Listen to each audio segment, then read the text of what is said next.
Welcome to the business meeting for Wednesday, July 8th, 2020. Please stand for the Pledge of Allegiance. I pledge allegiance. Pledge allegiance to the flag of the United States of America and to the republic for which it stands, one nation, under God, indivisible, with liberty and justice for all. Councilman Burns, roll call please, Lee. Yes.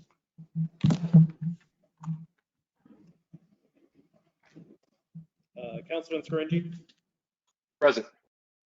Councilwoman Resnetti.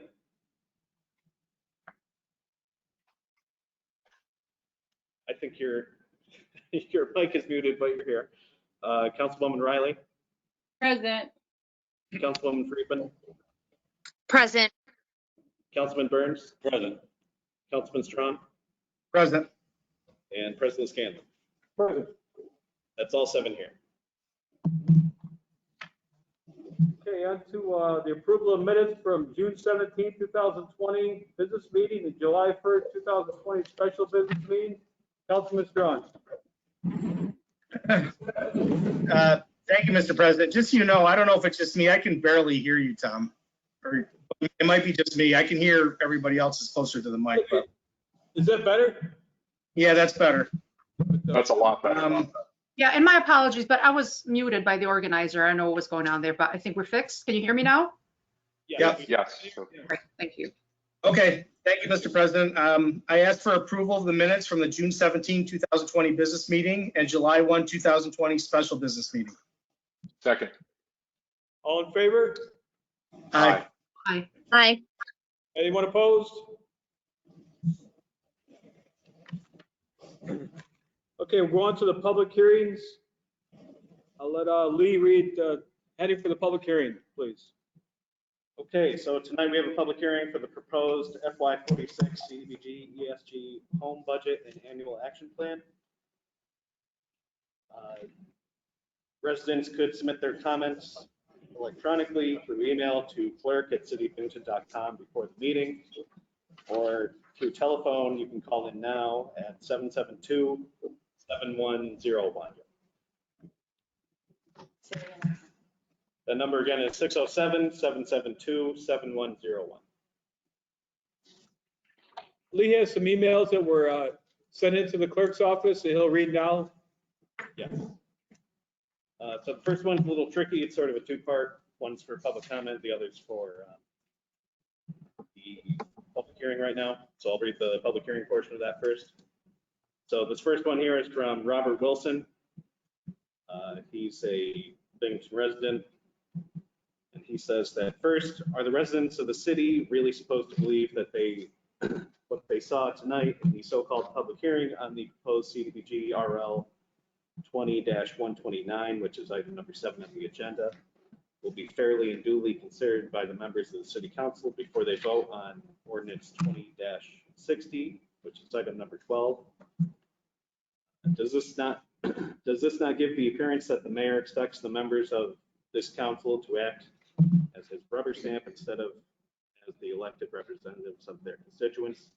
Does this sham hearing the council's and the mayor's standards for public accountability and transparency?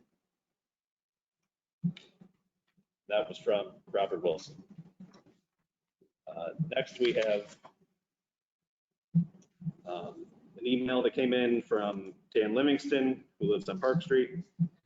The allocation of $500,000 of youth programming money towards a city park improvement project betrays a flawed process inside City Hall. Investing in public park infrastructure is no substitute for structured, tailored, and timely youth programming.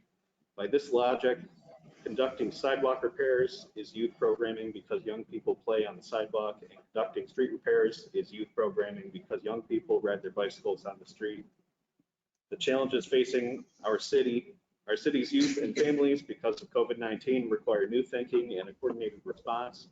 The data regarding failures, summer school won't be available for some time. but what we do know is that 1/3 of students stop participating in structured activities, and that families across the city are struggling to adapt on their own. In many ways, aspects of this CDBG budget are a symptom of a larger problem in the city's response to changing conditions due to COVID-19. We cannot pretend like this pandemic is just a bump in the road and that once it has come to pass, things in our city will largely return to a similar place that we found ourselves in the last year at this time.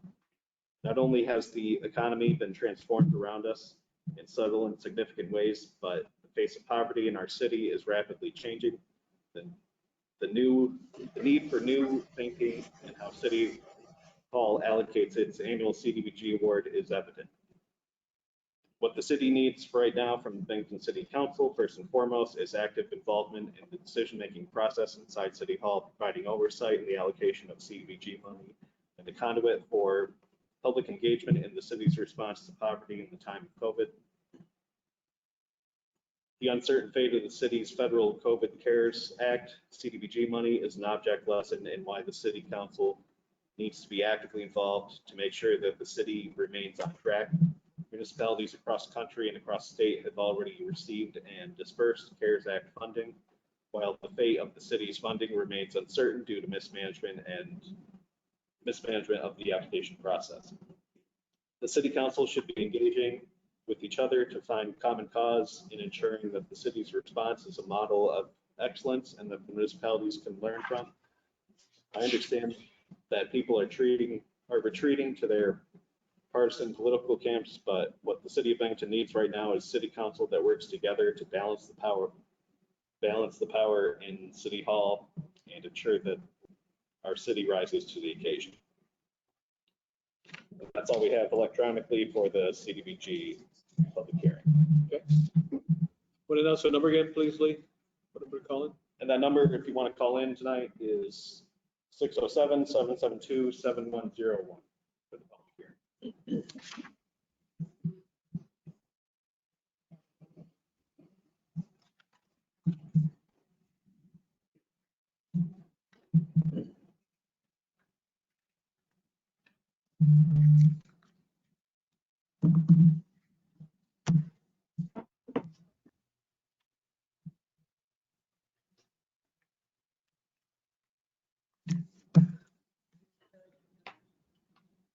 Sorry?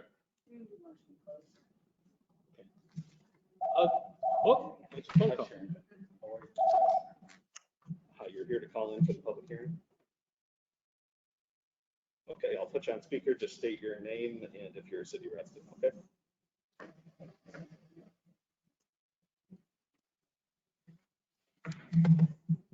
Okay, can you hear us? Hello, Yes. my name is Deidre Dot, and I've lived in Central City and Northside since 1999. Currently serve on followed Hudson from 1974 update. I am committed to support the youth of Binghamton, especially support low-income children. We cannot afford the Boys and Girls Club. Other parents can't afford the Boys and Girls Club because they have to go to work, have to do the work at 8. And if you bring your child at 7:30, it's an extra $5 an hour. When the spending hours are needed, I have to hear that over and over every year, and nothing has been done. We continue to increase their funding. I love the Columbus Park. And I want to see the look as good as Rec Park and the other parks. I cannot recall a camp or organization activities at this park that would be great. However, we have a tournament, basketball tournament there every year for the youth, and the youth really enjoy it. I would like to see that continue on. Regarding to develop housing for businesses on it. We can't hear. Ma'am, can you speak up a little bit? The low income, the moderate income. Excuse me. Can you speak up by any chance? They're having a hard time hearing you. Hello? Majida, are you finished? Majida, is that you? Okay. Maybe she'll call back. Just wait a couple minutes. She might call back. Hi, you're here for the public hearing? Okay, I'll put you on speaker. Just tell us your name and if you're a city resident, okay?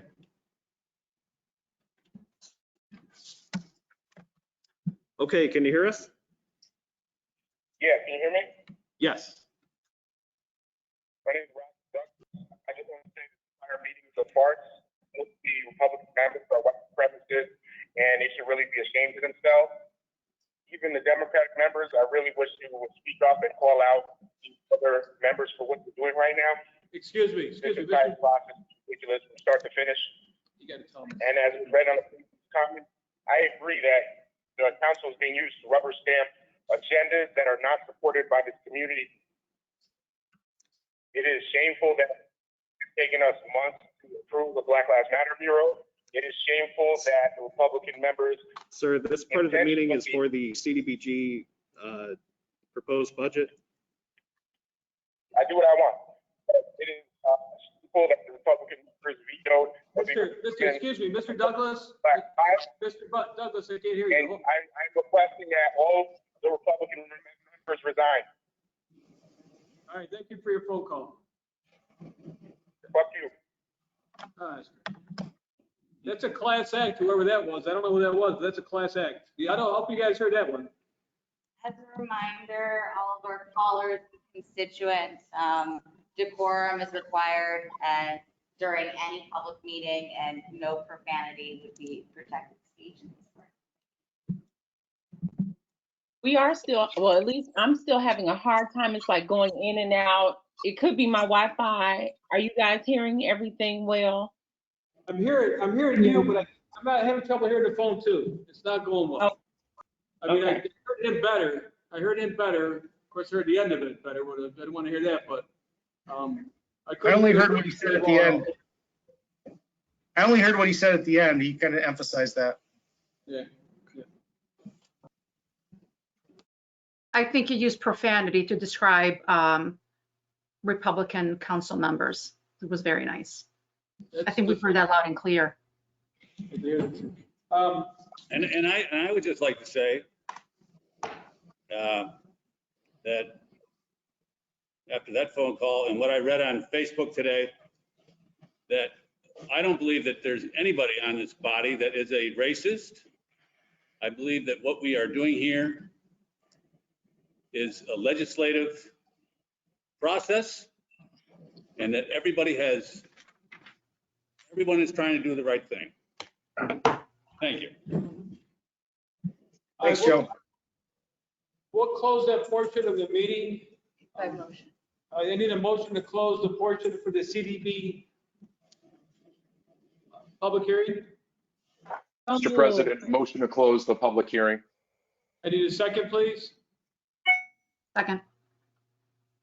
All right, that portion of the meeting is closed. Voice vote? All in favor? Aye. Aye. Aye. Aye. Go ahead. Are we going to set the public hearings now? Yes.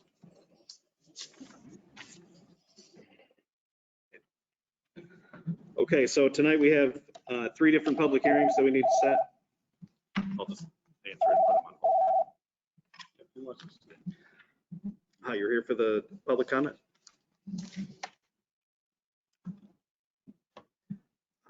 Yes, hold on. I'll put you on hold because we have to read the public hearings first, okay? All right. Okay. So tonight we're setting 3 different public hearings. The first is City Council will hold a public hearing regarding a proposed amendment to the 2020 bond ordinance for the tennis courts at Recreation Park in the amount of $9,692,235 an increase of $700,000 from the original bond ordinance. Is that dollar amount, right? 9 million? Yes. Okay. Or that came from Chuck earlier Yeah, today. okay. And then the second public hearing is City Council will hold another public hearing regarding a proposed amendment to the 2016 bond ordinance for the water filtration sludge extraction system to increase the total project cost to $6,100,000, and that we expect grant revenues to offset the cost not to exceed $3 million. And then the third public hearing that we're setting tonight is City Council will hold a public hearing regarding a proposed bond ordinance for design of a new fire station in an amount not to exceed $800,000. We should note that all three of these public hearings will be held at the next City Council business meeting held on Wednesday, July 22nd, 2020 at 6:30 p.m. in the second floor atrium located in City Hall, 38 Holly Street. Residents wishing to submit comment for the public hearings may do so electronically by emailing their comments prior to the meeting to clerk@cityofbinghamton.com or via telephone during the public hearings at 607-772-7101. As City Hall will be closed to the public during the meeting. For any questions, please contact the city clerk's office. Thank you. Okay, on to public comment section. You have 5 minutes to call in. Lee will announce the phone number again. Please be respectful. And, you're welcome to call in. Lee will give the number right now. And that number again is 772-7101. Yes, and please speak up. Okay. Are you still there? Okay, I will I'll put you on speakerphone and you can talk to everyone, okay? Just tell us yes. 5 minutes. All right, thank you. You want to hear me? Okay, please state your name and if you're a city resident. Hi, my name is Tina Chronopoulos, and I am a resident of Binghamton. I live on Laurel Avenue, and I am in the ward that is being represented by Sophia Cresceniti, the councilwoman. I am phoning to make a comment about the proposal for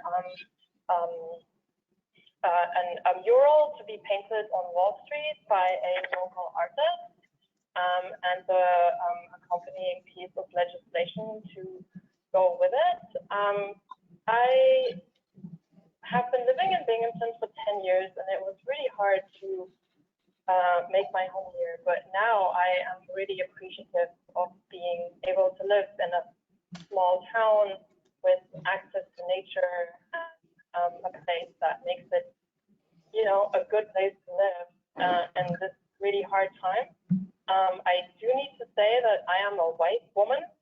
I am not from this country. I immigrated 10 years ago. I grew up in Europe. And I would like to speak to you about Black Lives Matter. Maybe you have heard about Black Lives Matter. It can cause people who are white especially to feel upset. Because when people hear Black Lives Matter, white people can then think, oh, what about me? What about my life? But maybe it's helpful to remember that when we say Black Lives Matter, we're not saying that other lives don't matter. We're saying that in this country, with its long history, 400 years, a brutal history, a horrific history of using Black bodies, of using indigenous bodies, of using people of color, brutalizing them, murdering them, raping them to make more slaves. That in this country, we have a long way to go. And one thing that we can do is that we can say Black Lives Matter to recognize that what we have been doing is not good. Black lives are disposable in this country. And what is happening now that we have access to the internet, we have access to our phones, we have access to YouTube, we see Black bodies being brutalized all the time. And if you do not believe what I'm saying, you maybe want to watch some news.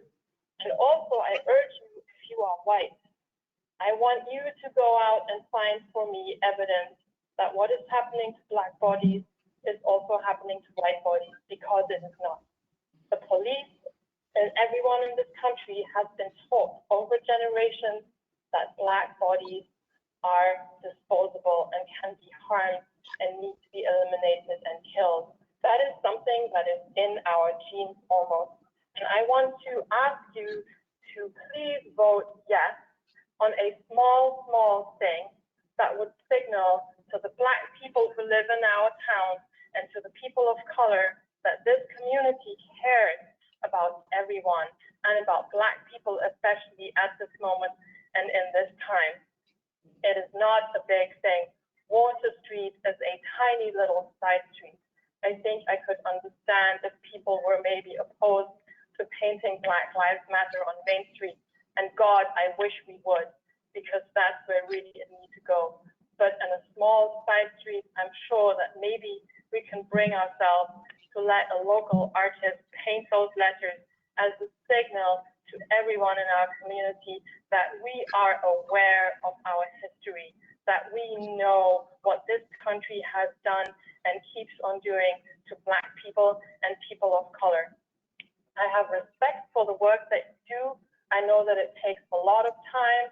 I am trying to read along with you the minutes, the kinds of things that you work through.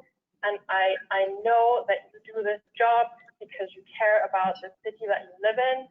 And I hope that you can bring yourself to vote yes on the mural and yes on the piece of legislation for a resolution to support Binghamton's Black residents and maintain an inclusive community, a community that I want to be proud of and not ashamed of, for, you know, not Gina, voting you have for this 30 thing, seconds left. or for making the Juneteenth flag raising an exclusive event rather than open to the community. I appreciate you. Thank you very much. Thank you. Thank you.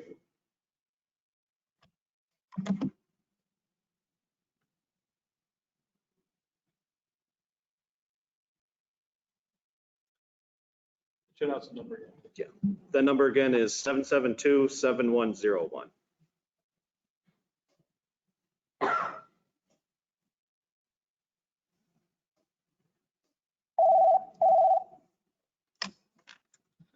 Hi, you're here for public comment? Okay, I'll put you on speaker. Say Tom Stanley can eat my ass, and Mayor Rich David can eat my ass, and all of y'all can send yourself. I didn't hear him. Sorry, that person was using profanities, so hope you don't mind that I. No, it's fine. No, you're correct. Yeah. I didn't even catch what he said. Actually, can I say something? I think maybe we need to allow that profanity to be heard. My guess is that it's going to be geared primarily towards Republicans, but either way, why don't we hear that profanity, see what's out there, what's being said about us? And I think the community needs to hear that. Just my opinion, Mr. President. I don't know what the rules are, but maybe something to consider. So I can speak to that. Generally at City Council, we allow public comment. While words like corrupt may be thrown around, that's not profane. However, our meetings are generally kept with decorum and profanity is not permitted. However, if council would like to waive those rules tonight, I understand. But that is up to you. This is our general practice, and typically we don't allow obscenity, incitement of violence, or profanity at City Council meetings. And that advisement has been given out.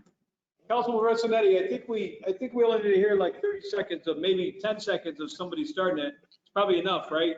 So I didn't catch what he said. I blanked on that one, but we'll certainly hear what the next people say. But I don't know how much profanity we need to hear. You know, I mean, it's a lot of I think the community needs to hear what certain actions and comments, how they incite this sort of thing towards people without having open communication. I think that might be just an important piece, but whatever you decide, whatever the rules are. Frankly, I find this really troubling. I understand. No, I understand, Councilwoman Rossanetti. We've had 3 phone calls and 2 were profanity. So let's see what the next one is. If we get another one, I don't know. Let's go on a case by case. That's all right. Let's see it. Let's open it up for the community to watch. I'm ready. let's go on a case-by-case basis, and rather than hanging up, we'll give the caller an advisement if necessary. Okay, why don't you read that number again? Okay, so that number again is 772-7101.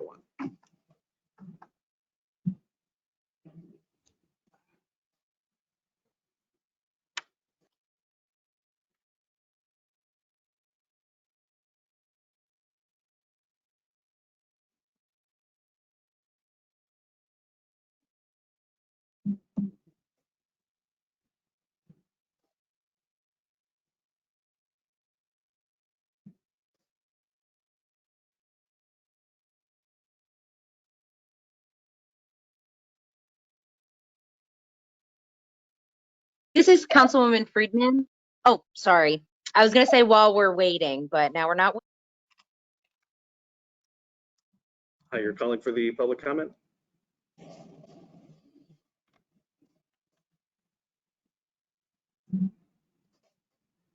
Yes, hold on, I'll put you on speaker, okay? All right, can you hear us? Hello, my name is Sharon Bryant, and I'm a longtime resident and homeowner in the city of Binghamton. I live on 61 Davis Street. And this week, I was disappointed to learn that the I'm Black sorry, can you Lives speak up a Matter little bit? It's a little hard to hear you. did not have the full support of the city council. Excuse me, Ms. Bryant? And during Excuse this me. time of COVID, it's become really Excuse me. apparent that African Americans were You gotta dying, pick it up and talk. becoming Yeah, it's silly, infected, Grammy. losing jobs Because we can't hear. disproportionately. I'm sorry, Ms. Bryant? Sorry, it's a little hard to hear you. Can you, I'll put you on speaker again, and can you speak up a little louder? I'm sorry. She can start over. Okay. Tom. Yes. You can start over. Okay, hold on, I'll put you on speaker, okay? Hello, my name is Sharon Bryant, and I live at 61 Davis Street. I'm a longtime resident and homeowner in the city of Binghamton, and my public comment is regarding the Black Lives Matter resolution. And this week I was disappointed to learn that the Black Lives Matter resolution did not have the full support of the city council. Especially during this time of COVID-19, when it's become very apparent that African Americans have been dying and becoming infected and losing their jobs disproportionately, along with the senseless killings at the hands of the police, really demonstrates that we need to proclaim that Black Lives Matter. I'm an African American woman. I'm raising an African American male child, and I want him to be safe. I want him to live in a community that values our lives. And I just would like all of the city council members to reconsider this resolution, because it doesn't matter whether you're Democrat or Republican. It should be a bipartisan effort, because regardless of your political relationship, you represent the African American citizens in your district. So I urge you to please reconsider and to support the Black Lives Matter resolution. Thank you. Thank you for your phone call. Thank you. Okay, that number again is 772-7101.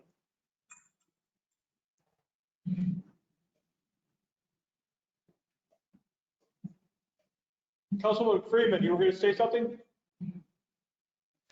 Yes, I was just gonna say, I know that there were some comments that were received electronically, so I was just hoping that those would get read into the record as well. I figured while we were waiting, but I guess we're not waiting anymore, so perfect. We'll make sure they get ready. We'll make sure they get ready later for the minutes, Public okay? comment? Hello? Hi.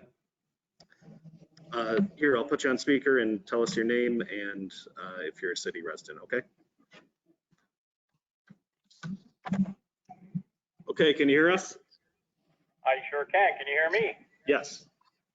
Hey, this is Bob Train, too. I'm on the south side, over in Councilman Burns' district. I have to admit, I did not vote for Mr. Burns, but regardless, that's where I live.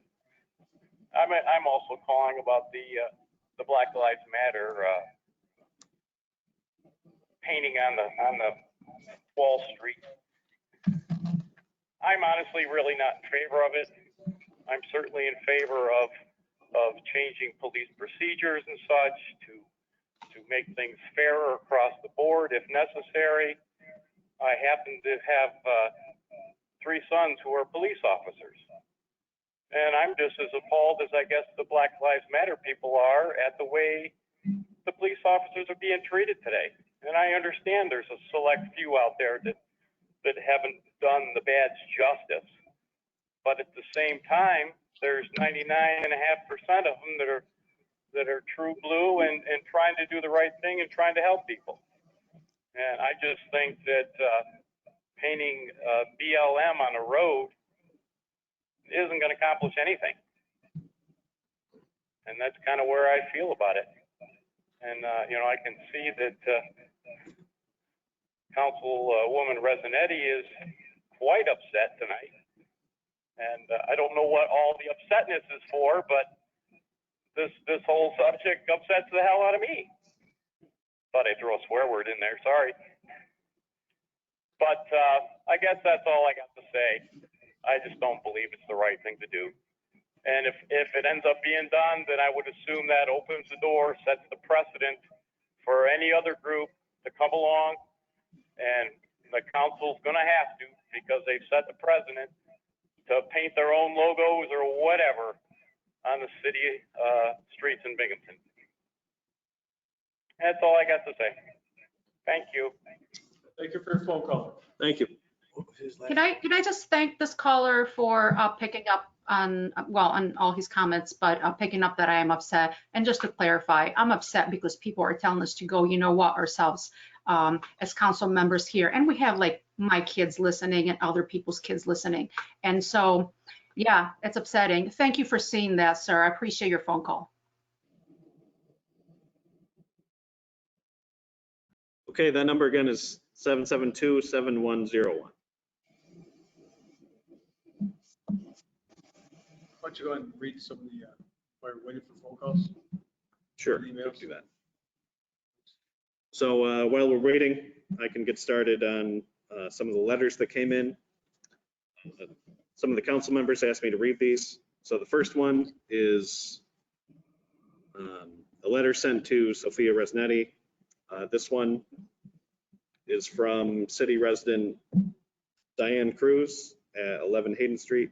She said, please extend my thanks to City Council and the Public Works on behalf of all the neighbors on Hayden and Mendelssohn Street for the significant improvements made to the infrastructure by the city in recent months.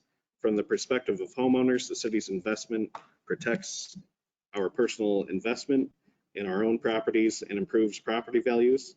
The recent milling and paving on these streets caps a year of related improvements, including replacement of all curbs and improved accessibility, repair and reconstruction of storm drains, repair and replacement of manhole covers, repair and replacement of water main covers. The entire project required forethought and planning on the part of Public Works, and I hope you'll extend our admiration for a job well done to those who were involved. I've been impressed with the organization and the teamwork from city employees and contractors alike as these projects were completed. I've observed as all of these steps were implemented as well and appreciate the attention to detail throughout. The new pavement is visually appealing and functional. On a personal note, during a thunderstorm and heavy downpour in recent days, I watched the water flow efficiently into and down the storm drains for the first time in the 15 years that I've lived on this street. I've cleared those drains many times and tried to rake broken pavement to remove obstructions to water flow and create proper slope without much success. I admire great field engineering when I see it. Moreover, I'm certain routine public works functions such as street sweeping and snow plowing will be more efficient with the crumbling pavement out of the way. and I won't have to wash down my front porch as often this summer because the new pavement will help keep the airborne grit and traffic dirt under control. The milling and paving on Hayden and Mendelssohn Street, along with all the good public works planning and implementation that preceded the final steps, was not an inconvenience. The action was a tremendous benefit to the neighborhood. Thank you for your advocacy on behalf of this district. Sincerely, Diane Cruz. Okay, next we have the second half of Robert Wilson's email.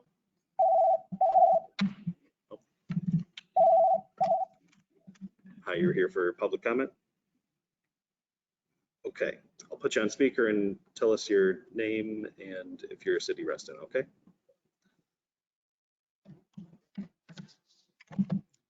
Okay, can you hear us? Yes, I can. Okay, please tell us Hi, your my name. name is Nicole Schiffer. I live on the south side of Binghamton. I am calling because I have some concerns and some comments. First, I don't understand how Black Lives Matter can't be painted or you have to vote on it and go through your process. But Emily, who does murals all over the city, doesn't seem to get any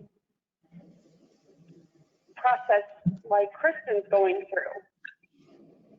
I don't understand how that is possible when one person can and one person has to go through up and downhill battle. Also, there's a rumor going around, I guess you could say, that you guys are going to paint Blue Lives Matter.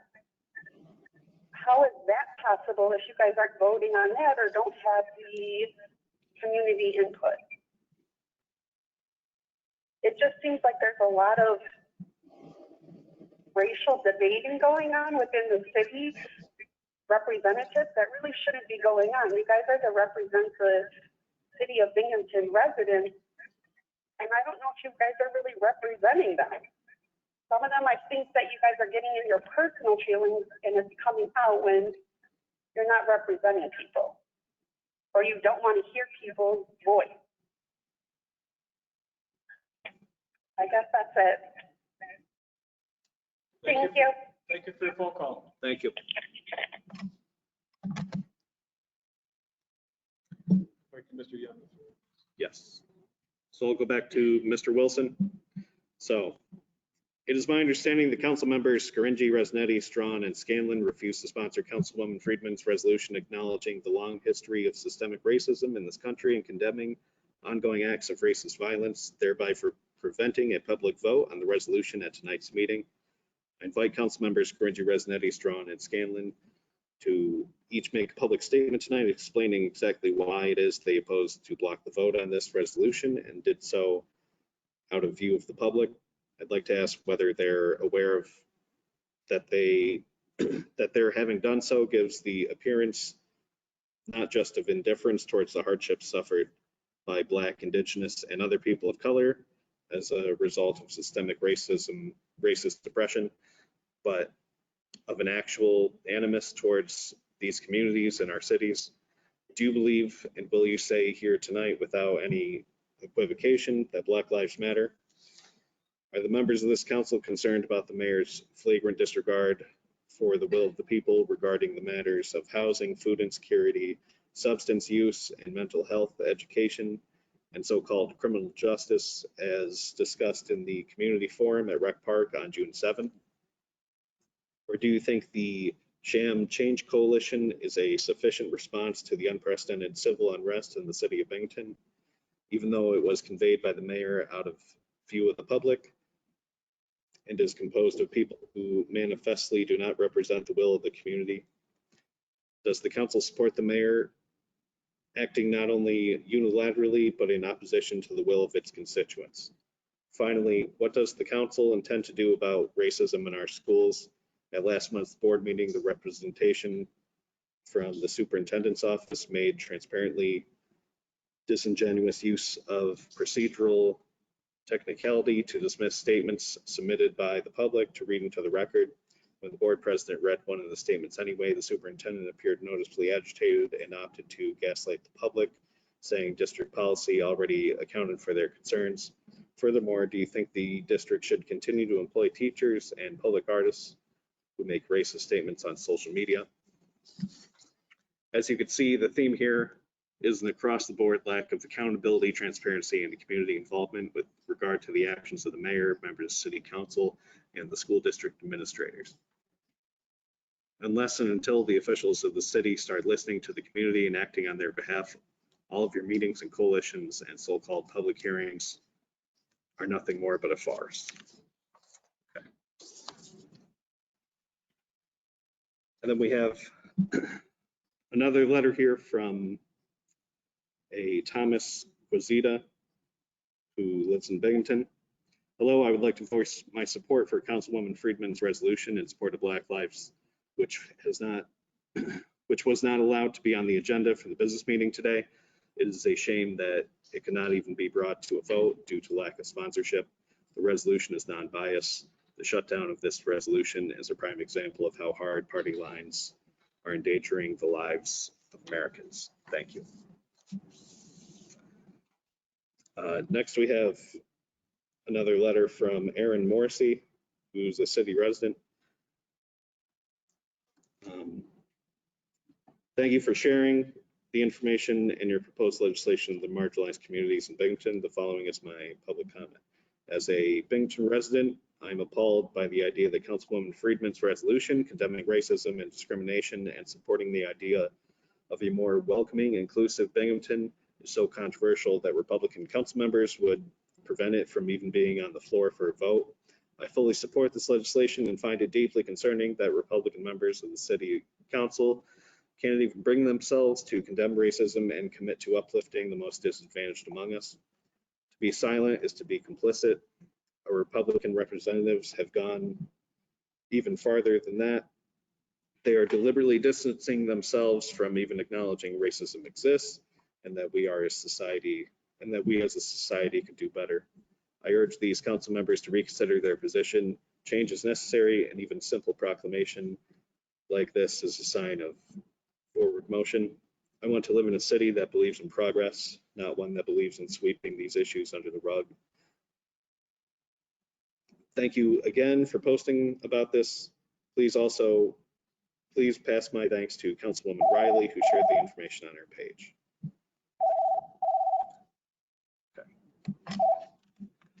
Okay. You're here for public comment? Well, hold on, I'll put you on speakerphone, okay? Okay. Okay, please state your name again. Hi, my name is Natalie French, and I live on the west side, and I just find it disturbing that someone would vote against putting up a mural that says Black Lives Matter. It almost seems to indicate that the people who vote against saying that are also saying that, you know, if you want to use the same, like by saying Black Lives Matter, you're saying that white lives don't matter. If you can't say that Black Lives Matter, are you then in turn saying that Black lives don't matter? Is that your intention by voting no on something like this? It's just a mural. Just put it up. Pretty simple.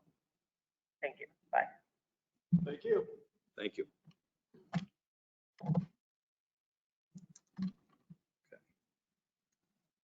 Okay. So the next letter we have here is from Sharon Bryant, who we heard from earlier. So if it's okay with you, I guess I'll summarize this. Yep. It just elaborates on what she spoke about earlier. She's a longtime resident of the city of Binghamton and disappointed that the Black Lives Matter resolution didn't get the full support of city council. Okay. The next letter we have here is from Eric Leonard. He says, I would like to take a moment to discuss the proposed fire station on Pine Street. I find the fact that the mayor announced this before consulting with any of the residents of that area upsetting but not shocking. The mayor's callous behavior with regards to informing the local area is not new. As a property owner on Pine Street, over the last 3 years, we've had to deal with unexpected water shutoffs for this entire block with no notice, as well as city-paid contractors literally blocking and operating heavy equipment in my driveway. which makes getting my car out to go to work hard. And also, as an electric car owner, I need to be able to park in my garage to charge. But why would the mayor care? It's not like anyone in this area is worth bothering within his opinion. While I understand the need for a new fire station, the proposed location will sandwich it between two existing houses and will cause significant disruptions to the neighborhood, as well as dropping property values. I hope that the impact of this construction is carefully considered, because at the moment it feels like the city is shoving a loud diesel reeking facility into the corner of a town that they don't care about. Eric Leonard. And that's it for the emailed in communications for tonight. Yes, and that number for public comment tonight, one last time, is 772-7101.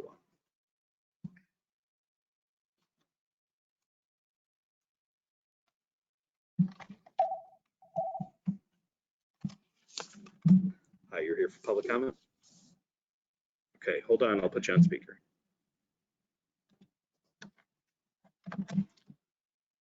Okay, please tell us your name and if you're a city resident.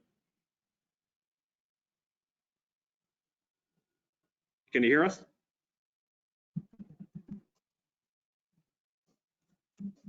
Hello?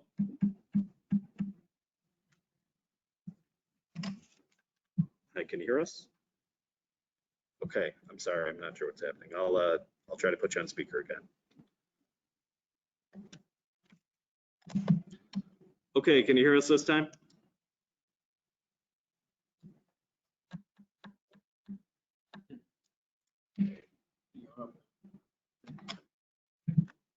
Hi, can you hear us? Okay, sorry, I'm not sure what's happening. Go on speaker. Do you want to try calling back, maybe? Okay, sorry about this. Okay. Sure. So all you do is you hit the speaker. Maybe. Hi, can you hear us again?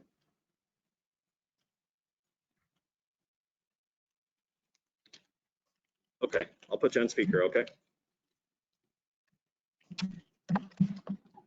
All right, can you hear us? Yes, I can hear you. Can you hear me? Yes. Please state your name and if you're a city resident. Yes, Christopher Perez, and I am a city resident of the north side of Binghamton. Okay. So I'm just calling because I'm kind of confused, like I'm sure a lot of people are at this point, of why not. Could you speak up a little bit so everyone can hear you? Sure. So I'm calling because I'm confused, like everyone else, it sounds like at this point, on what the specific reasons are that this was not put on the agenda and how it could be overlooked in such a time where we could have an opportunity to bring people together by acknowledging the direct oppression that happens systematically, and I don't even believe that there's an argument. I want to read a little quote, and I'm sure a lot of the people on the panel, being so diverse as they are, and representing not only themselves as legislators in a political realm, but also representing a realm of personal property that they actually represent, being social work or fields of such like that. So I want to read a quote, and it says, "Nobody in the world, nobody in history has ever gotten their freedom by appealing to the moral sense of the people who were oppressing them." I would hate to sit here and listen to or think that the individuals who are representing the constituency in Broome County do not have the moral sense to understand the ramifications of not putting this on the agenda and allowing it not to slip through. I'm perplexed in my thinking that how so many other cities across the country, Republican and Democrat, have allowed such to be painted and are also defending the facing of it. Like, to me, this is just, it makes no sense at all. What harm? I mean, when we watch a green line being painted down the middle of Main Street to represent, and I know that has something to do with the city doing. You don't need a special process, I'm understanding there, that are required. But if you're willing to paint a green line to celebrate a bunch of drinking in downtown because it brings money to the city, but you can't paint a mural that's on a side street, no one's even asking for it to be painted down the middle of Main Street, which in my mind, where it should be. Because this is not just about the freedom of Black Lives Matter. And everybody wants to jump into this, oh, well, we can't say Black Lives Matter because all lives matter. But let me just give you another little story here. If your house is on fire and you call the fire department and the fire department shows up and is putting your fire out at your house, and I came over and said, hey, what about my house? How about if you spray my house? To me, that sounds foolish. Because if I don't stop the fire that's going on in the house that I'm addressing, it's going to spread everywhere else. And whether the council wants to sit up here and recognize that systemic racism or oppression exists or not, I think we're way past it. We're 2,020 years into the making of why we sit here right now. We watch a Republican and Democratic, okay, sides of the aisle just put their own needs aside. It reminds me of, in the work that I do, because I am a social worker, it reminds me of watching two arguing parents in a divorced household, okay, while the little kid stands there and says, hey, we're down here. What about us? Do we count?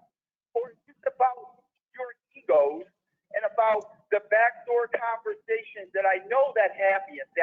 Sir, you have 30 seconds there's left. some good hearts and there's some good people on this council. And I know that for certain, okay?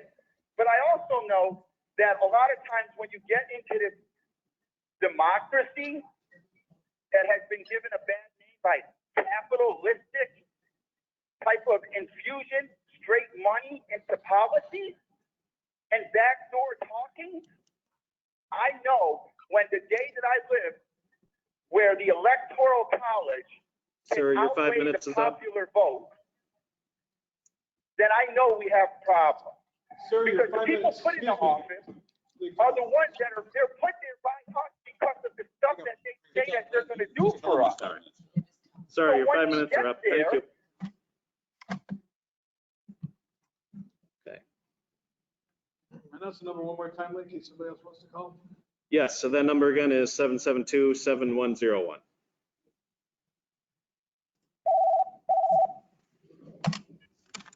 Hi, you're here for public comment? Okay, I'll put you on speaker. Hi, can you hear us?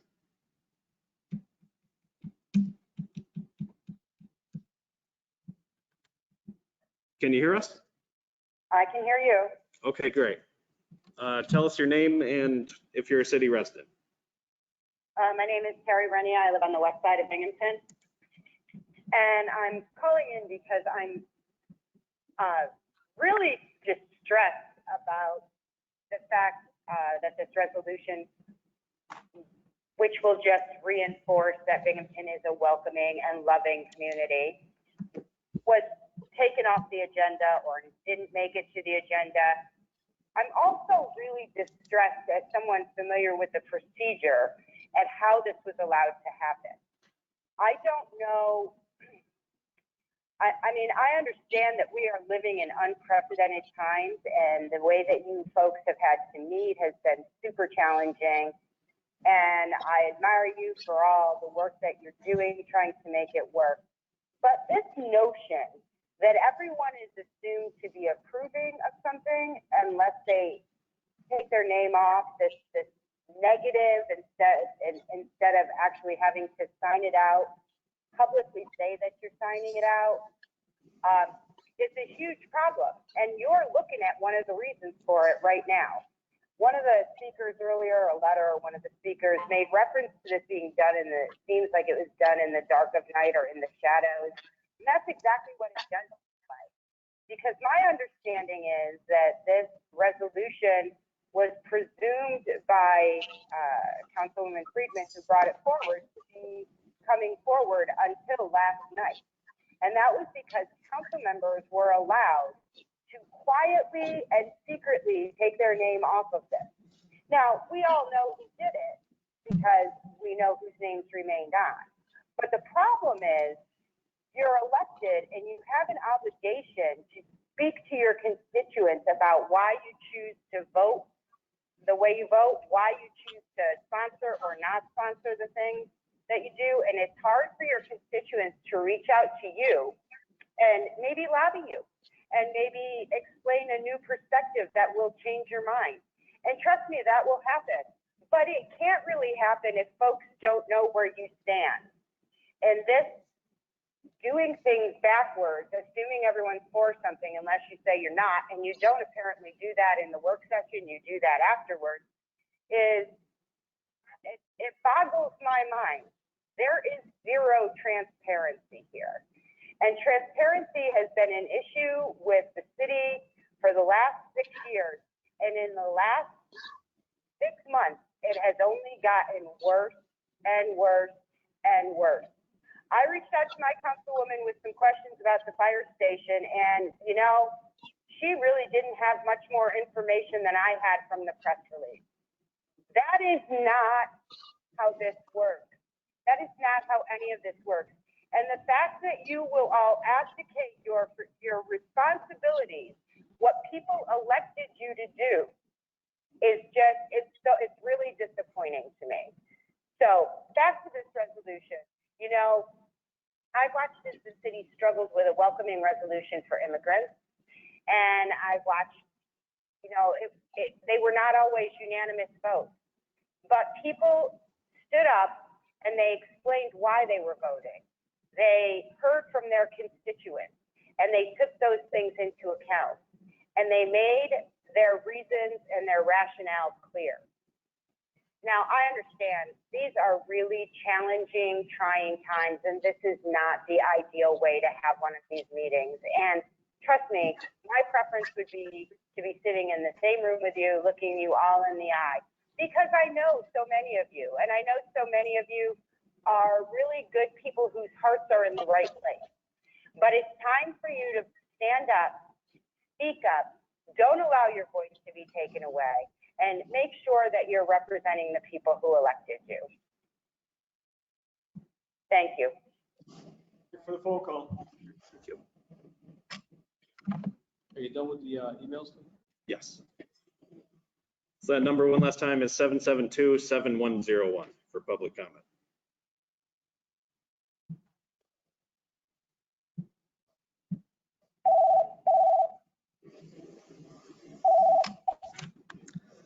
Hi, you're here for public comment?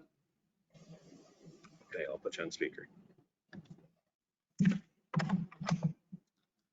Okay, can you tell us your name and if you're a city resident? I just had a comment to make. It's more about definition where the council actually stands on certain things. Systematic racism has been mentioned a lot, but the thing is I don't think there is an exact consensus on the definition or whether individuals actually truly believe that it exists. And if possible, I'd like to see if, maybe just, a simple statement written at some point being given out by the council members, just, so we have specific terms that we're all on the same page on would be good. Another thing too is I'd actually like to know exactly where the council stands on the definition of, and the term and definition of intersectionality, and also how you would actually, apply that to legislation or different policies. And that's pretty much what I have to say. Thank you. Thank the phone call. Thank you. Okay, that number again is 772-7101.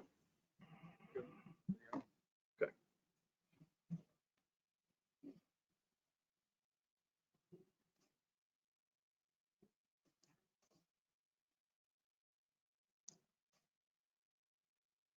Can you guys hear those phone calls? Pretty much. It's a little bit hard to hear, but I think I can get the gist of what the speakers are saying. Yeah, I get the gist of it. Okay, thank you.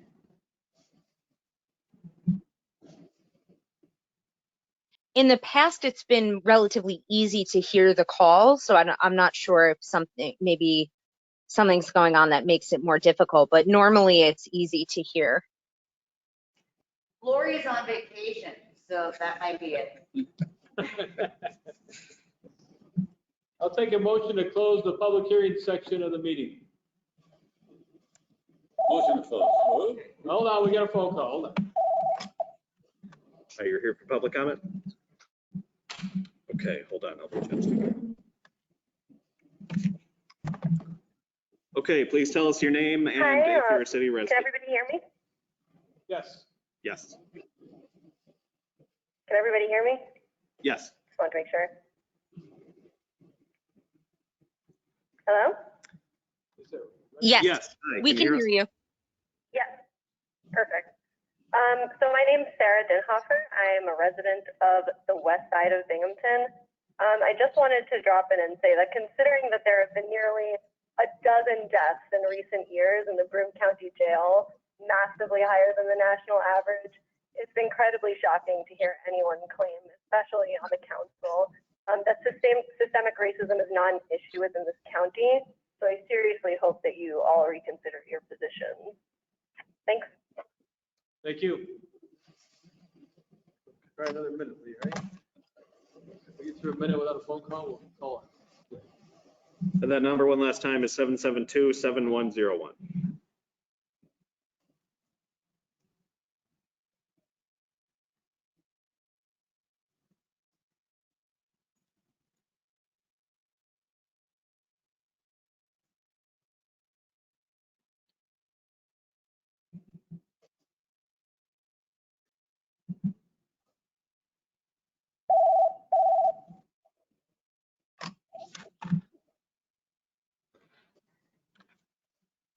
That's a dead call. Over there. I'll take a motion to close the public hearing, the public comment section. Motion to close. So moved. Want me to grab that? We're gonna close the section up now. All right, we'll move on.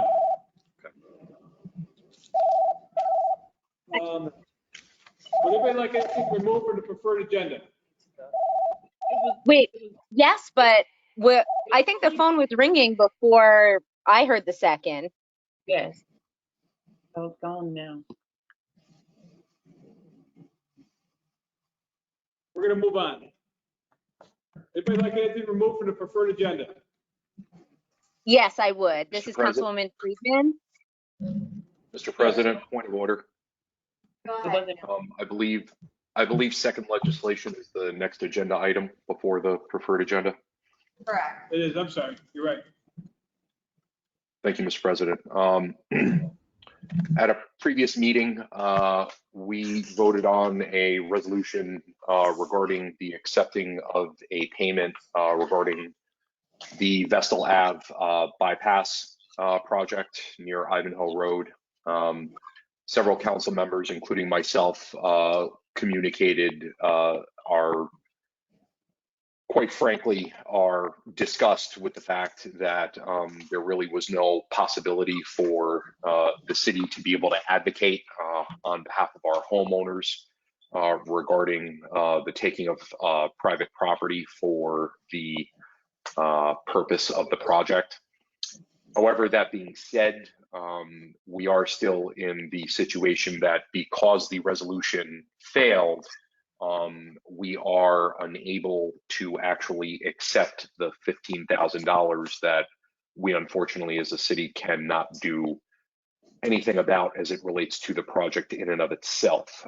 So with that being said, Mr. President, I'd like to make a motion for reconsideration of introductory resolution number R20-46, which was a resolution authorizing the city to accept payment and for the mayor to execute an agreement with New York State DOT for acquisition of additional property for the Vestal Ave bypass, PIN 9038.26.221.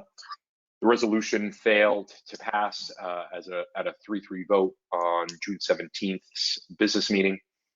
This motion is to reconsider this because not all the members were present at the June 17th meeting, and after speaking with some of my colleagues, I do also realize that there was some confusion regarding the aspects of the project in and of themselves and the specific receiving of the payment. Chair, do I open this to comments now? Anybody can second that motion, even if they were not present at the proceeding. Only somebody who voted in favor of the motion can make a motion to reconsider, but that needs a second. I'll second that. That's going to need a roll call vote unless there's any comment or discussion. Anybody want to comment or discuss this? We can vote. This is Councilman Friedman. I have a question. I'm just sorry, I'm a little bit confused about what exactly it is we're voting on. Is it the exact legislation that we previously voted on to accept the $15,000 from the Department of Transportation? That is correct. I didn't make a motion to amend something. I made a motion to reconsider it. This is the motion for reconsideration, in which case that's one vote. And then if you guys do vote to reconsider it as a majority, then the same legislation that was in front of you last time is subject to another vote. Correct. Does that make sense, Councilwoman Frieden? Yes, it does. Is this something that, sorry, again, this is the first time I've seen this happen. So is this something that we can normally do, like reconsider legislation that we have already voted on? Yes, so you can do that. You can absolutely do that. It needs to be raised, however, by somebody who is in the majority of the winning side with the vote last time. It needs to be the one who makes the motion. That's what makes a valid motion for reconsideration. In a tie where you're 3-3, the prevailing party was the no vote because it did not pass.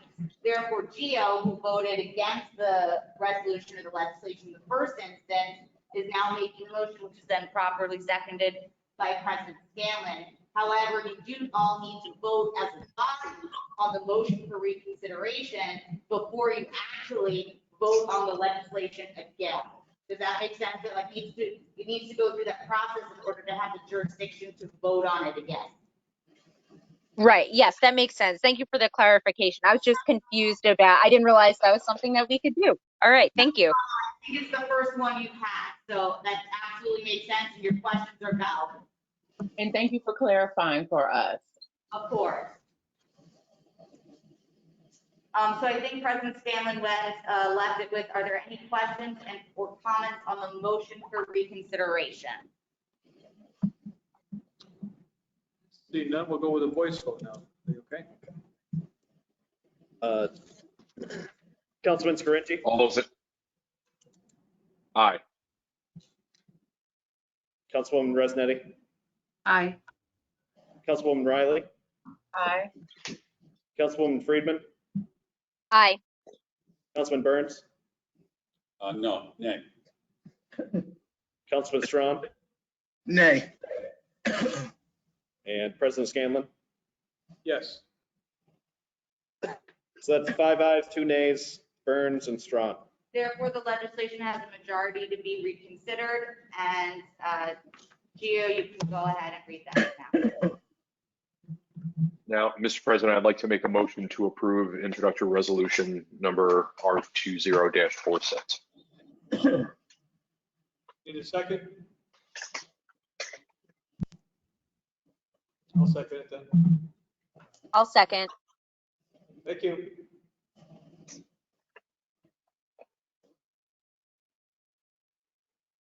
If there's no discussion, I'll call the question, Mr. President. Question been called? Roll call, please, Lee.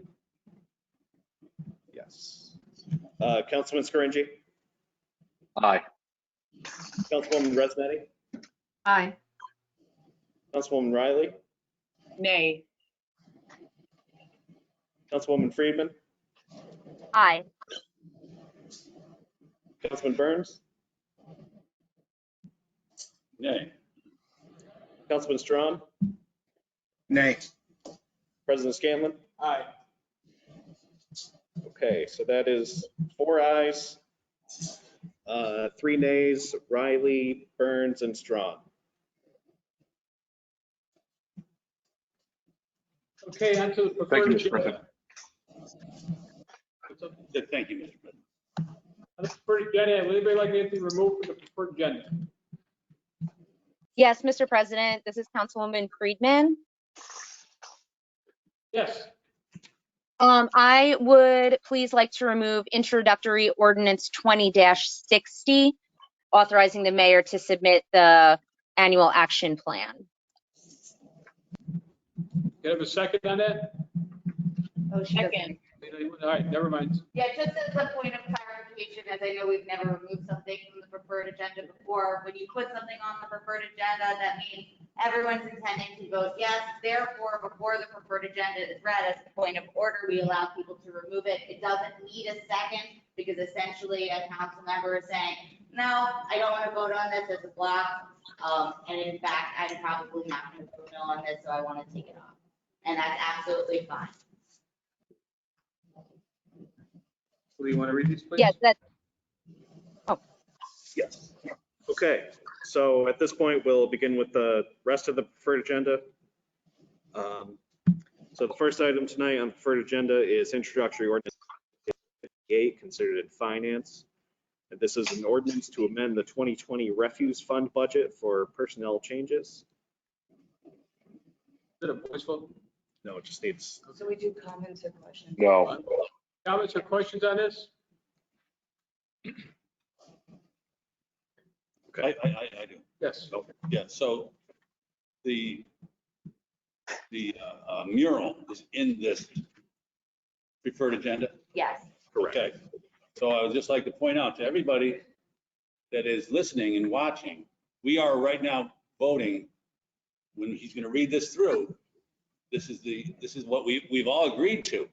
We've agreed to allow this mural process to go through. Is that correct? Yeah. But I'm just letting people know that I know there's a lot of people Oh. listening and watching. I just want everybody to know that's what's going on. Okay. Thank you.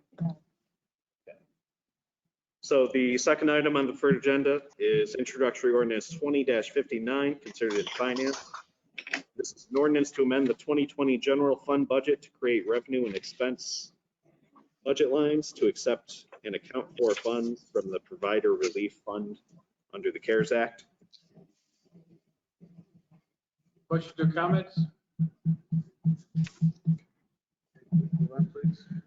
And then the next item on the preferred agenda is introductory ordinance 20-61, considered in finance. This is an ordinance authorizing the city to accept all insurance proceeds and donations for the Our Space reconstruction project. Questions or comments on this? And notice. Okay, the next item on the preferred agenda is introductory ordinance 20-62, considered in rules and special studies. This is an ordinance to authorize the city clerk to supplement event permits to provide for painting murals on public streets. Questions or comments on this? yes, this is Councilwoman Friedman. Yes.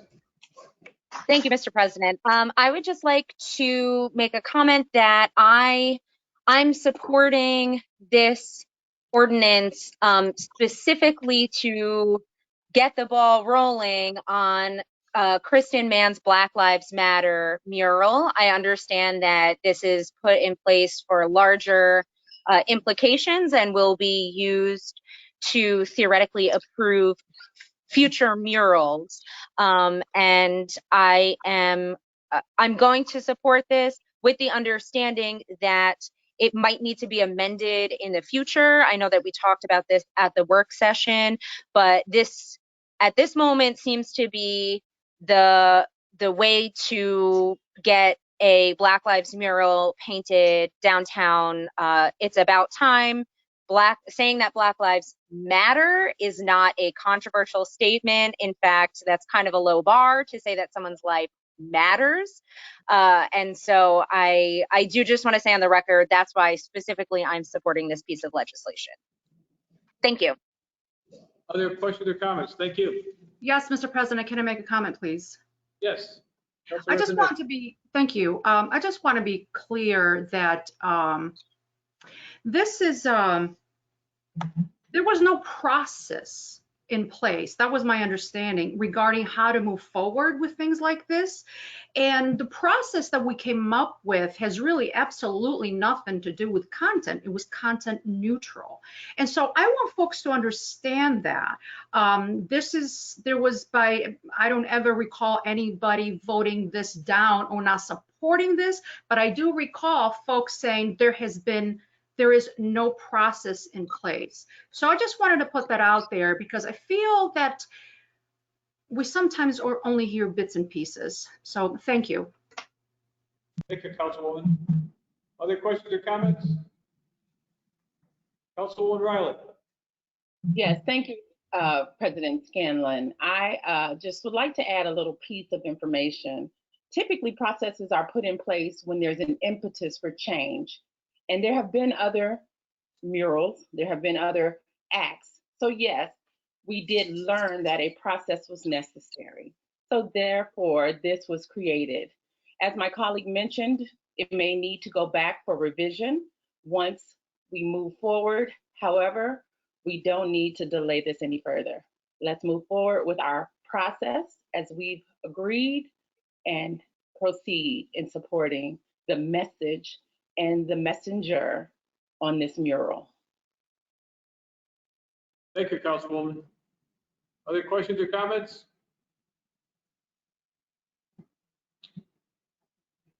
Go ahead, Lee.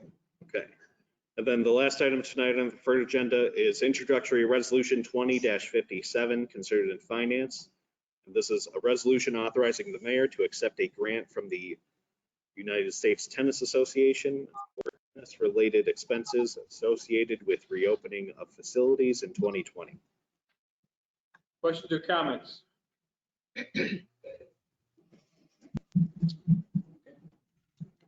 Now we do a Voice vote. motion for the preferred agenda. I'll take a motion to accept the preferred agenda. Second. Voice vote, please, Lee. Yes. Councilman Scaringi? Aye. Councilwoman Resnetti? Aye. Councilwoman Riley? Aye. Councilwoman Friedman? Aye. Councilman Burns? Aye. Councilman Strong? Aye. President Scanlon? Aye. That's 7 ayes, 0 nays.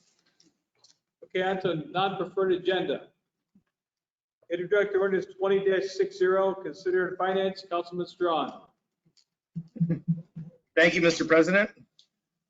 I ask council for unanimous consideration of introductory ordinance 20-60. An ordinance authoring the mayor to submit the fiscal year 46 annual action plan and accept any and all funds allocated by the U.S. Department of Housing and Urban Development from the CDBG, ESG, and home entitlement programs. Questions or comments on this? Second. Yes, this is Councilman Friedman. Hold on one second, Councilwoman. I thought Jill seconded. Jill, you seconded, didn't you? Yes, Mr. President. That's okay. All right, Councilwoman Friedman, go ahead, please. Thank you, Mr. President. I am going to make a motion to hold this over on the basis that I don't feel comfortable voting on a piece of legislation at the same meeting that we had the public hearing. To me, that how can we possibly consider the public's input if the hearing happens an hour before we're supposed to vote? Whereas if we are really going to consider the public's input, I think we need to have a time in between when we hear the public's input and when we vote on this. Okay, I believe the deadline to vote on this is the 15th. Is that correct? Lee? Yes. All right, so we're gonna have to have a special meeting. Right now, that motion is not seconded. Oh, I'm sorry. Second. Okay, so Councilman Riley, thank you, Councilman Riley. So we're a little bit under the gun here, so we have to come up with a date for a special meeting. This will be a short meeting, obviously. What about the availability on the 10th? I'll leave for the availability on the 10th, which is Friday at 5:30. Councilman Scaringi, are you available on Friday the 10th at 5:30? I think that should be okay, yes. Okay. Councilwoman Resnetti?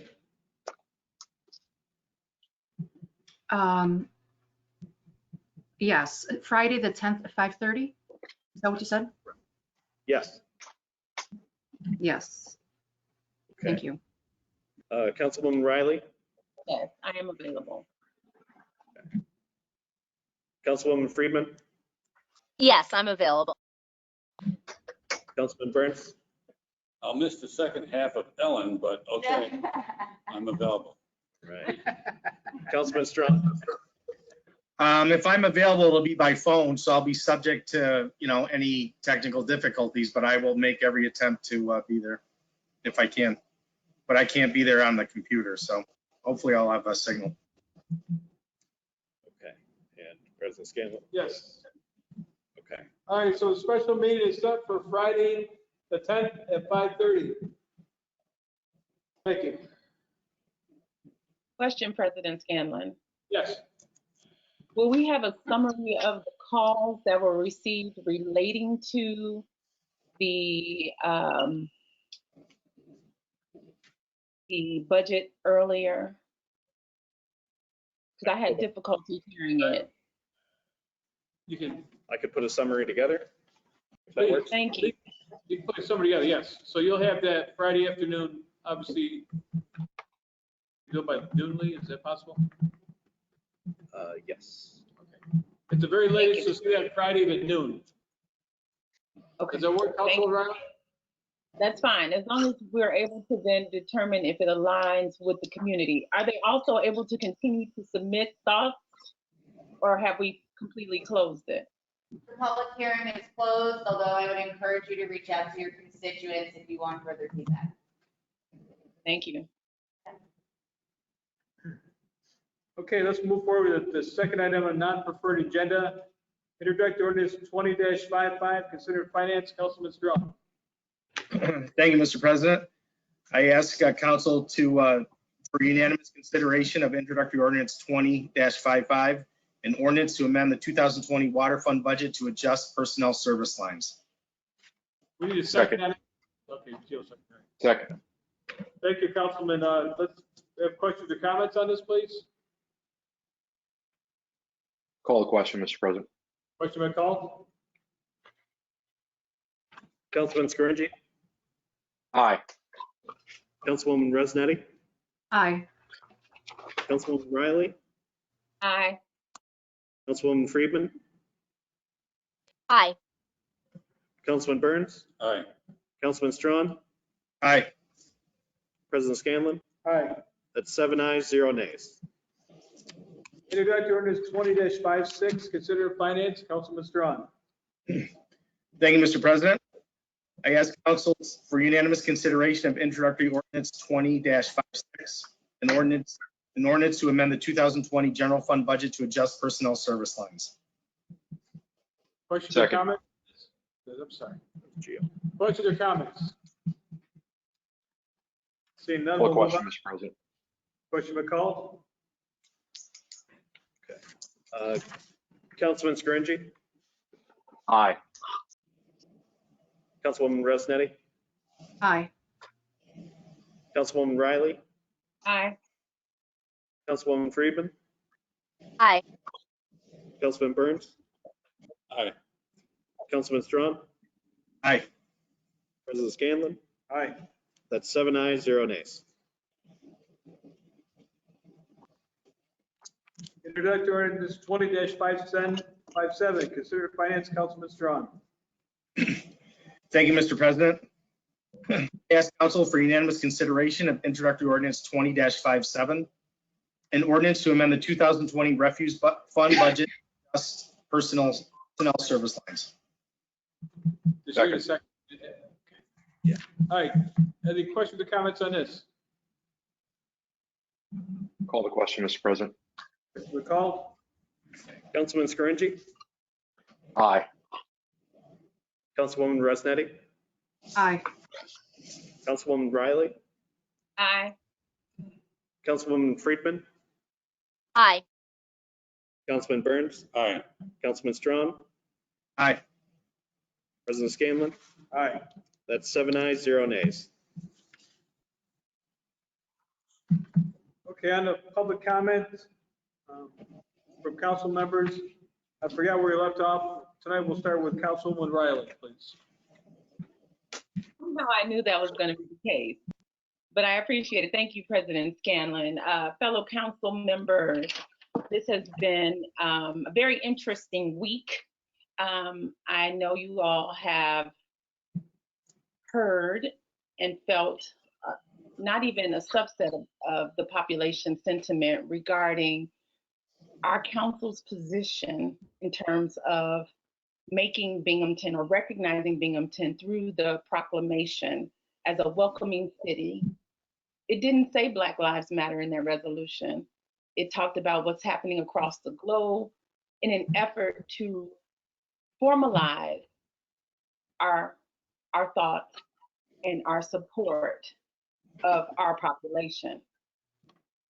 It was hard for me, and I tried to separate how I know you guys on other issues, but it's very difficult to know that, again, support was withdrawn, and we did receive an email later in the evening. So I did have to share that. And as I've always said,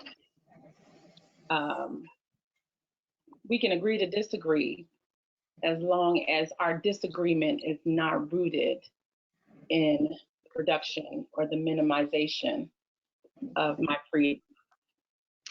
So I also would like to thank the First Ward Action Council.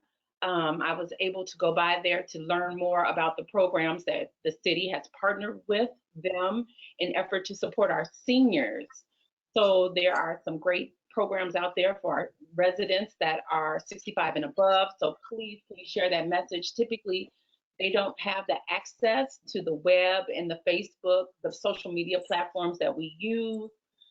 There's also a roof grant program available to anyone listening. Please take advantage of that program.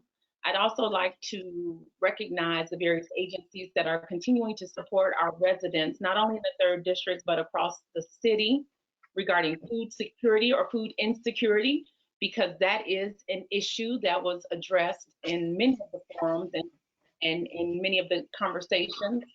So I want to particularly thank the Binghamton Food Rescue, because the bok choy that I was able to help pass out was beautiful and our residents appreciated it. I'd also like to take this time to recognize the transparency efforts of our mayor. He sent out a press release about the youth programming over the past 7 years, I believe. And I appreciated that, because this is the budget that we get as new council members. You see, mine is tabbed. This was done on my own. It was never walked through, it was never explained. And I did set meetings so that we can be well informed when speaking with our constituents. I hate that it had to happen through a press release, but it is what it is. But I look forward to that same transparency when it comes to releasing the names of the stakeholders coalition that has been selected to work on the legislation that will be crafted per the executive order of our governor. Thank you so much. Have a good evening. Thank you, Councilwoman. And the Councilwoman Friedman, please. Thank you, President Scanlon. Well, I think this was the meeting where we heard the most from our constituents from all districts. So thank you for everyone who called in and emailed to voice their opinions. And I have to speak candidly that I was disturbed and disheartened to find out that my resolution in support of Black lives did not make it to the agenda. Luckily, I'm second in line in the council member comments. So I would be curious to hear from my other council members who withdrew their support what specifically it was about that non-binding resolution that you felt you couldn't get behind. I don't know if it was the acknowledgement that racism exists. I don't know if it was the condemning of the murders, either at the hands of the police or by white supremacists. And I don't know if it was the part where we pledged to listen to marginalized communities to help make Binghamton a safer place. So I would be curious to hear that. In proposing this legislation, I'll be honest, I thought this was kind of a shoo-in, given that it was a non-binding resolution, given that there were no action items or anything. We weren't, making any structural changes, but just taking a stand and letting our Black and people of color, residents of color, I said that awkwardly, our Black residents and residents of color, that we acknowledge that their lives are important enough that we should listen to them because they know what is best for them. So I sometimes, will say things that are problematic that I don't realize until I'm corrected by someone who I've accidentally negatively impacted. And I take that in stride most of the time, I hope. But, I recognize that my identities allow me a certain amount of privilege where there are certain things that I overlook. So I know that's how I strive to conduct myself as a city council member, is to listen to constituents who occupy different identities from me, right? Like I'm white, depending on who you ask, but I recognize that sometimes I need to take a step back and listen to my residents, my Black residents and residents of color. So I was deeply disappointed that this legislation did not make it to the agenda, and I hope that this is not an indication of how we are going to pass legislation in the future. Thank you. Thank you, Councilwoman. Councilman Burns, please. Thank you, Mr. President. Yeah, it's been a wild ride, to say the least. There was a lot of misinformation given people, or they misinterpreted things. And I really did not like reading comments saying that our Republican colleagues were racist or anything like that. Everybody agreed the mural was on the preferred agenda that everybody agreed with. And yet on Facebook today, I was reading that the Republicans didn't want it. And anyway, the resolution that was taken off the agenda, I brag about my great-grandfather a lot. When I was running for office, he was on the city council in the 1930s, and he was from an immigrant family. And they were Irish Catholics. And the one memory that is passed on to us is that he would see the signs in the window, help wanted, Irish need not apply. And that really applied to the Irish Catholics, the shanty Irish, they called them. And he walked around as a little boy and saw these signs. And he did. It would have been nice, I think, if he could have seen something written on the ground that said, you know, your life does matter. That these signs that you're reading are wrong. So I'm proud to vote to put the Black Lives Matter in the road, and I would like to see Councilman Friedman's resolution. I'd like to see maybe grab one of the Republicans, or maybe and write it so that whatever was wrong with it, we can make one that says so that the young Black people, young Hispanic people in the city can see something from our city saying that you know you are welcome here, your life matters, and you have the right to the space that you take up on this earth. Anyway, that's it for me. Thanks. Thank you, Councilman. And Councilman Strawn, please. Thank you, Mr. President. Wow, I have a bunch of ideas I wrote down. I just like to go through some of them real quick.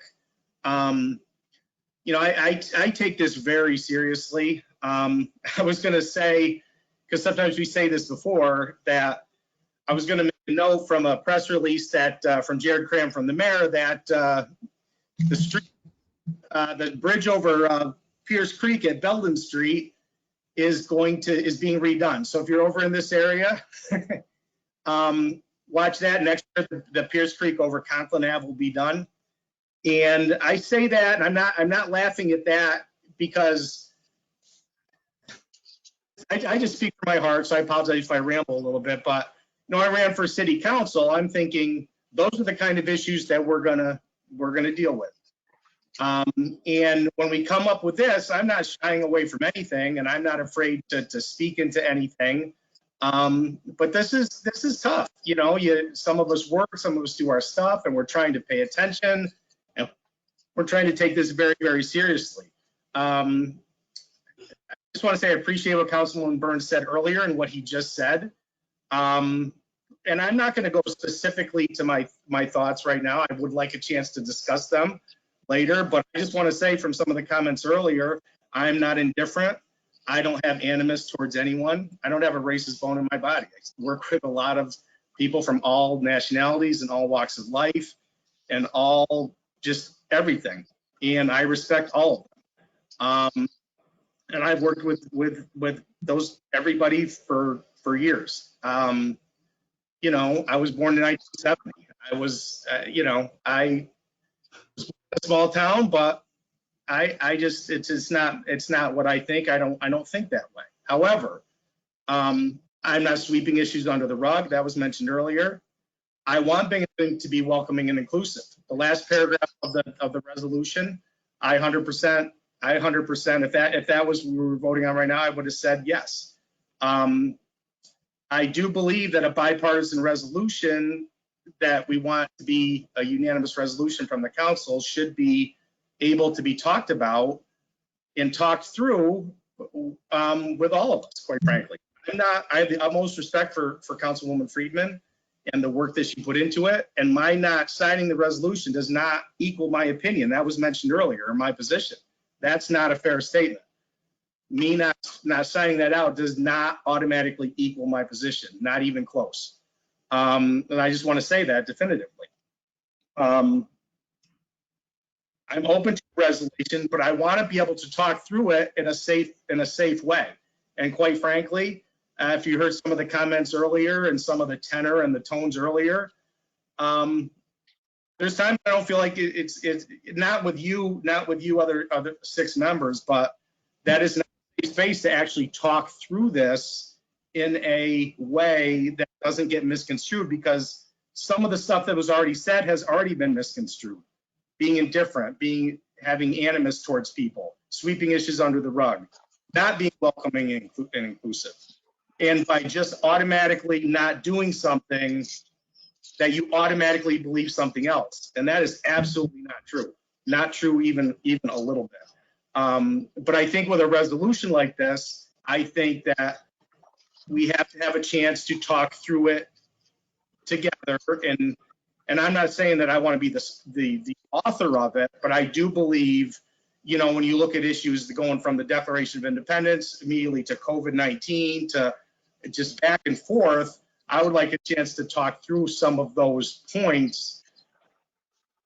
Not saying that maybe you reword, maybe you don't, but at least have a chance to talk through that before I sponsor that. And I don't think it's any different than anything else in the sense that the matter can be, you know, you can see even from tonight, it can be inflammatory very quickly. It can escalate very quickly for, in my mind, no reason. That's not who I am. So when you put that on me, that's who I am, then obviously I'm going to feel a problem with that because it's not true.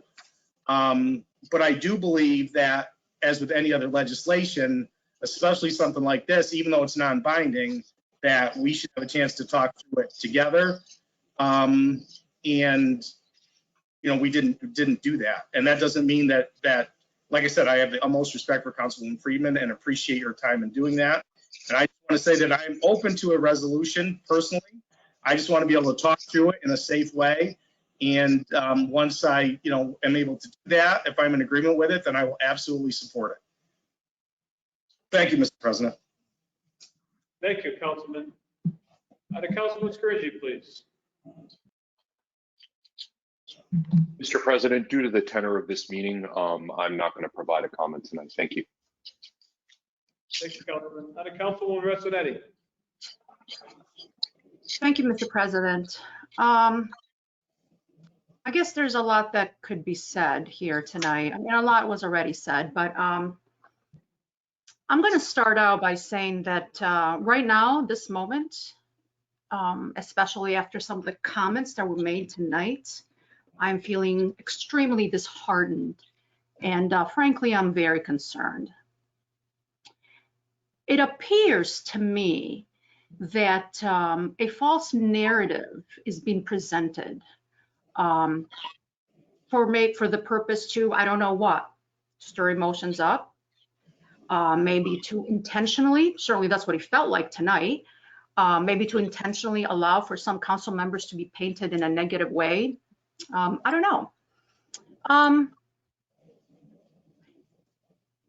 don't usually look at you know, streaming line videos, Facebook sort of stuff, not often, because I feel like they're not really discussions, and I steer away from them. But I was tagged to one, and so today I checked it out because my name came up, and I understand now why some of those comments came in through those callers where Republicans were told to F off practically. Because it was a very one-sided conversation, and frankly, I found it to be extremely hypocritical. I don't know really that there's ever been a city council meeting or a city council business meeting, work session or business meeting, where there hasn't been some, for lack of a better word, complaint about lack of transparency and having way too many RLs being expedited. And by the way, I'm absolutely not saying that I agree or disagree with that. That's actually on record. These videos, these meetings are recorded, right? So there's been some of that, a lot of that. And yet, oh, and not to forget, and most recently, I believe there was a city council member who was very disheartened with similar issues and made some comments on social media about last minute communication, lack of transparency, and an actual call to the community to support them in addressing that. And then in the same breath, practically, or in the very next move, this resolution is presented to City Council the 11th hour, as far as I'm concerned, without any opportunity to discuss it. And also, it is being asked to be expedited by the same people who typically question why things are being expedited. And again, I'm not saying at all that that should or should not be questioned. I'm just trying to give the audience here a little bit of the background information, which by the sounds of it has been completely omitted. In addition, my understanding is, I suppose I could be wrong, but there is a process that exists for this. There was a similar resolution that was presented a few years ago, and it went to a committee for discussion. To make a blanket statement that Republicans would not support all or part of this when they had absolutely no chance to discuss it, frankly, to me is offensive. And we saw the results of that type of language, and we were told to F off, right? So we're being asked to vote on a resolution in which we have no choice to be part of. And frankly, what if some of us felt that the resolution did not go far enough? As I recall, Monday, there was a recommendation made for 10 days to have the mural up. I suggested that's not enough. Let's do, I don't know, 30. And so there is a level of unfairness that's happening here that's incredibly troubling to me. We are dealing with sensitive, important issues that without a doubt here are eliciting all kinds of emotion in our community.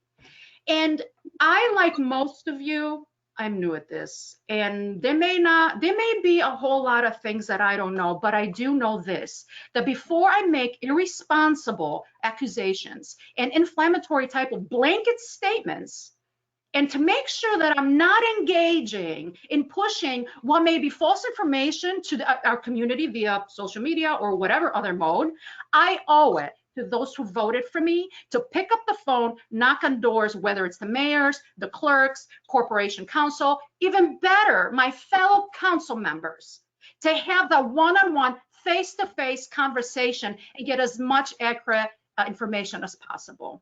And so I'm very disheartened by what I have experienced, what I saw here today, and about this hypocritical process. For me,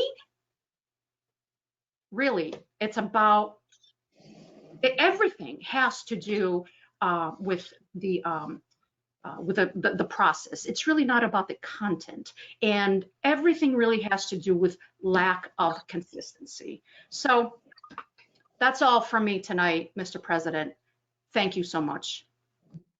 Thank you, Councilwoman. I'm going to echo a couple things that were said already. Councilwoman Friedman, I'm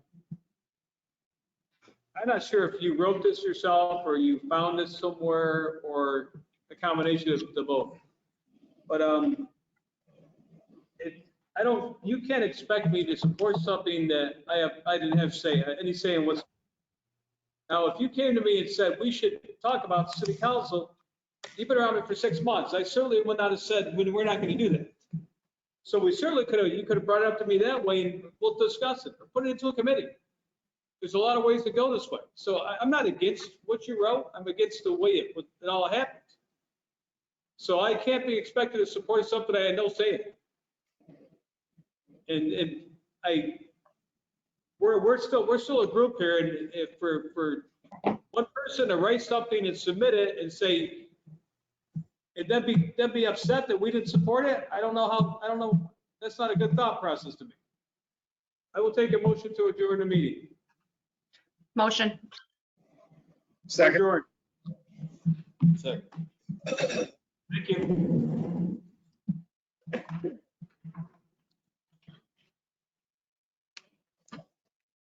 Have a good night. You too. All right. Hi, everybody.